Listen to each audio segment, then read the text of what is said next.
Assalamualaikum warahmatullahi wabarakatuh. Halo Sobat Ngulik, jumpa lagi dengan saya Indra dari indragunawan.com. Video kali ini terinspirasi dari obrolan saya dengan teman kantor saya tentang bagaimana kita menggunakan LinkedIn sebagai sosial media untuk mencari kerja ya, atau sosial media untuk profesional. Kesininya kebanyakan kan yang kita lihat kalau LinkedIn itu dipakai sama headhunter atau orang yang nyari kerja atau juga orang untuk memamerkan achievement dia atau apa yang dia pernah dapat misalnya sertifikasi apa gitu. Dan intinya untuk menjual diri juga gitu ya. Nah, yang saya nggak suka dari semua itu adalah kadang-kadang kita sering banget lihat postingan atau ada orang yang nge-share di LinkedIn bahwa LinkedIn bukan Facebook. Maksudnya apa gitu. Jadi menurut mereka cara orang-orang atau menggunakan LinkedIn itu nggak harus sama dengan cara menggunakan Facebook gitu ya. Misalnya di Facebook kita bisa sharing apa aja, sharing video lucu atau segala macam. Nah, orang-orang ini komplain gitu bahwa sebenarnya LinkedIn itu bukan platform untuk itu. Saya ngelihatnya ya, tergantung bagaimana kita mau merepresentasikan diri kita di depan profesional gitu. Misalkan kalau saya seorang pelawak di LinkedIn berarti saya akan nge-posting hal-hal lucu dong gitu dan itu tidak salah gitu. Atau kalau misalkan saya seorang konten kreator gitu dan saya membuat video-video lucu, nggak ada masalah juga kalau saya posting-posting video lucu itu di LinkedIn kan gitu karena profesi saya adalah sebagai seorang konten kreator. Nah, sayangnya orang-orang ini juga nggak mengerti bahwa zaman ataupun misalkan perilaku orang sekarang ini sudah bergeser gitu. Ini hal yang lucu, saya pernah mendapatkan sebuah email yang viral di mana seorang HRD komplain karena ada kandidat yang tidak menggunakan bahasa yang sopan untuk berkomunikasi dengan dia. Kebayang atau enggak ya? Bahkan kalau misalkan sekarang kita lihat bagaimana proses lowongan di kantor saya misalkan sekarang ya, kita udah nggak pernah, mungkin udah jarang banget ngambil CV gitu atau nerima CV. Yang kita perlukan cuman sosial media LinkedIn-nya aja gitu. Atau misalnya kalau ada angel hack atau ada portfolio lain yang bisa kita lihat gitu.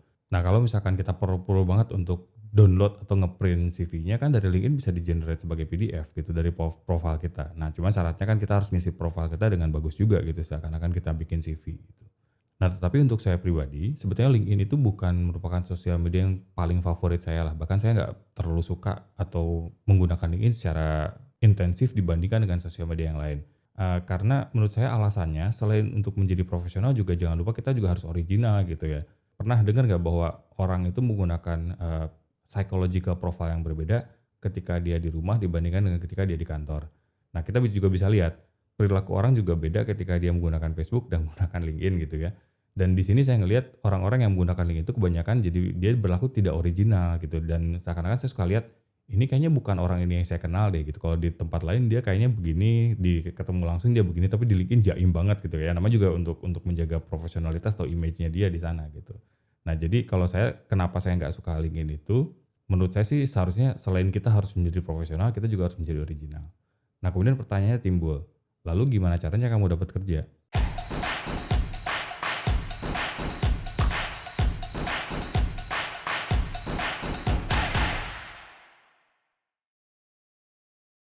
Oke, saya akan menjawab pertanyaan itu tadi dengan cerita saya bagaimana saya berpindah-pindah kerja di tempat satu ke tempat yang lain. Kerjaan pertama saya tuh waktu itu di Bandung magang di sebuah toko komputer gitu.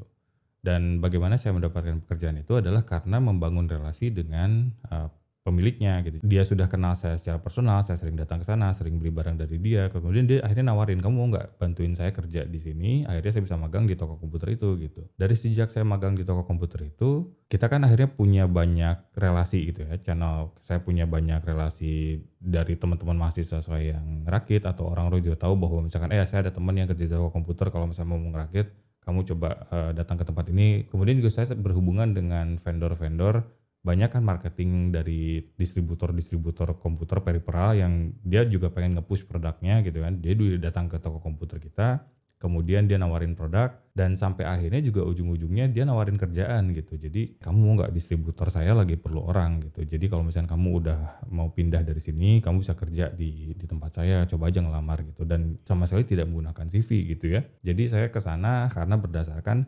relasi gitu. Nah, dari sana saya pindah ke distributor komputer lain dan itu juga tidak menggunakan proses lamaran seperti umumnya orang melamar kerja gitu ya. Jadi saya biasanya gini, kalau kita kerja di distributor itu kita harus ikut pameran juga kan gitu untuk mendemonstrasikan barang apa. Nah, di pameran itu kita juga ketemu dengan banyak-banyak, distributor yang lain gitu dan kita juga kenal dengan orang-orangnya, sering di pameran, sering ketemu dengan orang-orang itulah.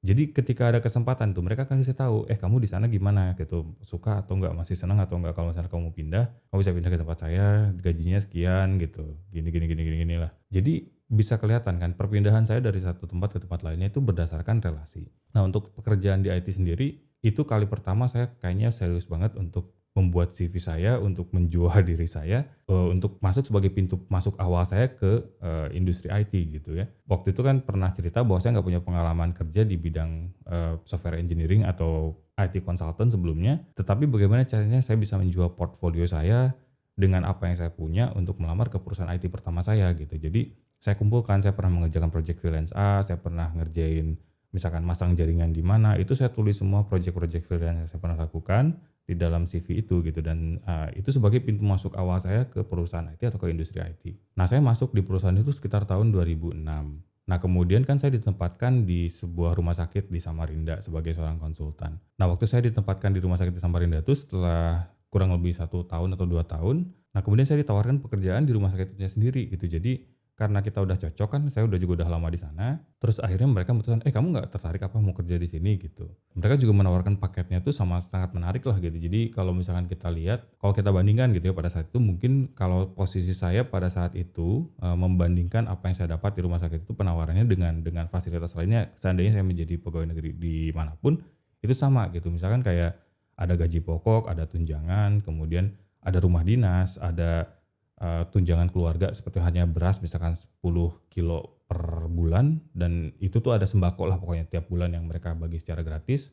Kemudian juga kalau kita berencana untuk memiliki rumah gitu ya, kita juga bisa mengajukan dan membuat cicilan itu menjadi lebih ringan gitu ya. Siapa yang nggak mau dengan fasilitas seperti itu? Pada saat itu mungkin saya baru kerja kali pertama di dunia IT, kemudian saya sudah mendapatkan suatu hal yang menggiurkan bagi saya untuk settle pada saat itu gitu ya. Jadi kita sempat mikir, ya udah deh mungkin ini saya mau settle di sini, kerja di tempat itu sampai dengan pensiun beres gitu. Tapi, nasib berkata lain ya. Nah dari sana karena saya lagi di Samarinda, saya juga punya banyak teman kan gitu dan punya banyak kenalan, punya banyak relasi gitu. Sampai akhirnya, nah saya pernah cerita di salah satu video saya yang dulu, saya pernah bagaimana membuat proposal untuk maintenance di sebuah perusahaan di Samarinda, tetapi ujung-ujungnya mereka malah menawarkan saya posisi untuk menjadi kepala IT atau kepala departemen IT di perusahaan tersebut gitu. Itu sama sekali kan masukin lamarannya nggak pakai CV gitu. Nah selanjutnya saya bikin CV lagi waktu saya mau pindah dari Samarinda ke Jakarta karena network saya terputus kan gitu. Saya sudah lama tinggal di Samarinda jadi saya nggak tahu siapa yang harus saya cari atau gimana caranya saya masuk ke Jakarta melalui teman saya. Akhirnya saya mulai bikin CV lagi dan berusaha untuk nyari mana perusahaan yang bisa nerima saya gitu. Nah sebelum saya lanjut cerita saya bisa lihat nggak pattern kesamaannya apa gitu. Kalau misalnya saya masuk ke satu perusahaan dan saya punya relasi, baik itu relasinya di internal perusahaannya itu sendiri atau misalkan ketika orang itu keluar dari perusahaan dan saya jadi punya relasi eksternal gitu ya. Karena misalkan gini, kita punya teman yang tadinya satu kantor, kemudian dia pindah ke tempat lain. Nah, tetapi karena teman kita itu tahu bagaimana kinerja kita dulu di kantor itu waktu kita kerja sama dia, dia akhirnya kalau misalnya ada kesempatan kerja di kantornya akan coba forward ke kita kan gitu. Jadi intinya kalau kita punya relasi atau kita bisa membangun relasi dimanapun kita berada, di posisi apapun kita berada, mungkin kita akan nggak perlu lagi CV untuk melamar kerja. CV itu hanya syarat administratif, tapi bukan kita pakai bahwa kita bawa CV-nya untuk melamar-lamar kerja ke tempat itu gitu ya. Nah itu juga yang terjadi dengan saya dari sekian pengalaman saya berpindah kerja, nggak semuanya pakai CV gitu dan kebanyakan nggak pakai CV karena bermodalkan relasi dan reputasi gitu. Jadi kita punya relasi di tempat tujuan kita berikutnya dan dia juga sudah tahu reputasi kita ketika dia bekerja sama dengan kita gitu dulunya. Nah itu yang harus dijaga sama teman-teman atau sobat ngulik. Jadi ketika kita kerja itu jangan cuman fokus terhadap kerjaan, buat atau bina relasi. Relasi itu boleh dengan teman kantor sendiri atau dengan klien seperti halnya tadi kasus saya gitu ya.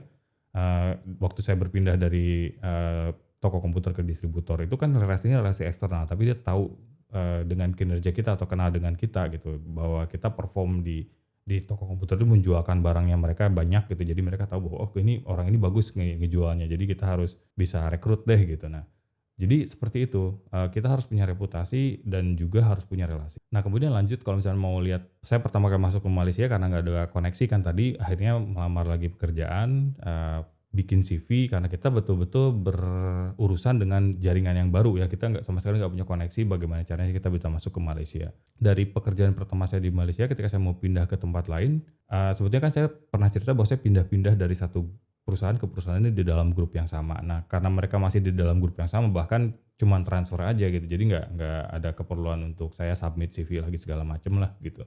Jadi saya cuman dipindahkan secara lokasi kerja, tetapi administratif penggajian segala macam masih di perusahaan utamanya gitu. Jadi nggak ada keperluan saya untuk melamar lagi. Dan itu bertahan 5 tahun 8 bulan. Sampai akhirnya saya memutuskan mau pindah kerja lagi ke tempat lain. Nah, saya nggak punya koneksi gitu. Waktu saya mau masuk ke iFlix, saya betul-betul nggak punya koneksi karena pertama urusan kerjaannya beda sama sekali dengan pekerjaan saya sebelumnya, teknologi juga beda. Jadi saya nggak punya reputasi sama sekali lah di bidang itu.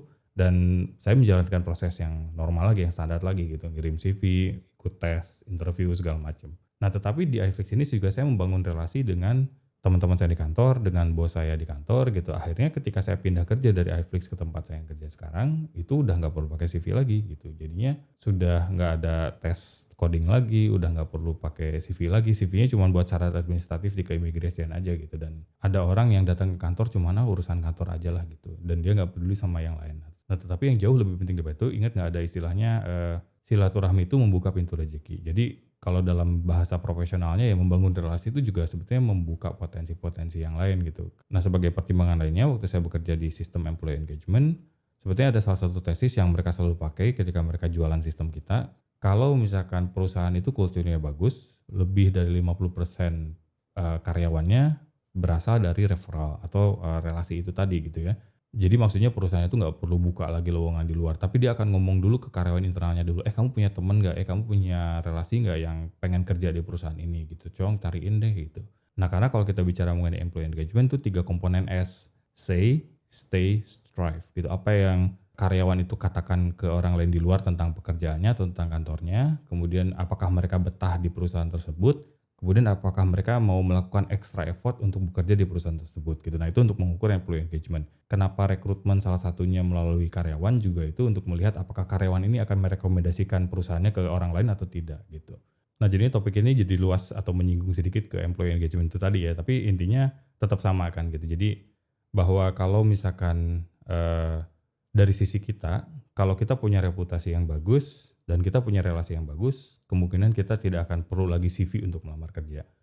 Dari sisi perusahaan juga sama. Kalau perusahaannya punya kultur yang bagus, punya reputasi yang bagus juga, mereka nggak akan kesulitan untuk mencari orang. Karena karyawannya sendiri yang akan merekomendasikan perusahaannya ke orang lain. Nah, jadi untuk merekrut orang itu akan lebih mudah gitu. Jadi ada dua sisi gitu dan saling benefit menurut saya. Baik, untuk pembahasan video kali ini saya cukupkan sampai sekian. Seperti biasa kalau misalnya ada pertanyaan lebih lanjut atau saran untuk tema apa yang ingin saya bawakan berikutnya, silakan tulis di kolom komentar atau bisa langsung ngobrol dengan saya di Discord-nya Garasi Ngulik. Link invitasinya ada di garasingulik.com. Sampai jumpa lagi di video berikutnya.